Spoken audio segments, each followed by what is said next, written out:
Hi friends, మీకు ఈ video నచ్చితే లైక్ చేయండి, సబ్స్క్రైబ్ చేయండి. బాలు ఇంట్లో ఉన్న వాళ్ళందరూ హాల్లోకి పిలుస్తూ ఉంటాను.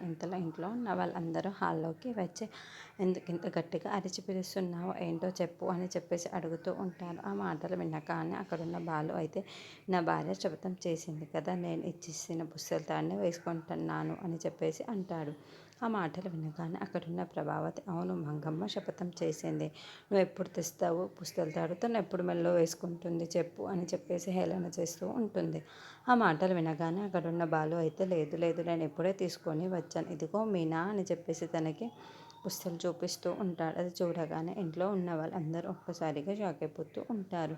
ఇంతలో అక్కడున్న మీనా మాత్రం చాలా సంతోషంగా, ఏంటి నా కోసం పుస్తల తాడు తీసుకొని వచ్చారా అని చెప్పేసి అంటూ, ఆ పుస్తల్ని చూసి చాలా బాగున్నాయి అండి అని చెప్పేసి చాలా సంతోషంగా వాళ్ళిద్దరు మాట్లాడుకుంటూ అది చూడగానే అక్కడున్న ప్రభావతి, ఏంటి ఏదో తులం బంగారం కూడా ఉండదు, ఆ మాత్రానికి ఇంత పొంగిపోయి పొర్లిపోవాలా ఈ మాత్రానికే అని చెప్పేసి అంటూ ఉంటుంది. ఆ మాటలు వినగానే అక్కడున్న మీనా మాత్రం, నా భర్త స్వయంగా తీసుకొని వచ్చాడు, తన కష్టంతోనే తీసుకొని వచ్చాడు, నాకు ఇది చాలా ఆనందంగా ఉంది, మీరు చెప్పినట్లుగానే నేను శపథం చేస్తున్నట్లు ఈరోజే తీసుకొని వస్తానన్నాడా లేదా, ఈరోజే తీసుకొని వచ్చాడు కదా, నాకు అదే ఆనందం అని చెప్పేసి అంటూ ఉంటుంది. ఆ మాటలు వినగానే అక్కడున్న ప్రభావతి మాత్రం ఏమీ మాట్లాడకుండా మౌనంగా చూస్తూ ఉండిపోతుంది. ఇంతలో అక్కడున్న మాత్రం శబాష్ అంటూ ఉంటుంది. ఆ మాటలు వినగానే అక్కడున్న బాలు అయితే చాలా సంతోషంగా, థ్యాంక్ యూ పూలకంప అని చెప్పేసి అంటూ ఉంటాడు. ఆ మాటలు వినగానే ఇంట్లో ఉన్న వాళ్ళందరూ చాలా కోపంగా వాళ్ళిద్దరిని చూస్తూ ఉంటారు.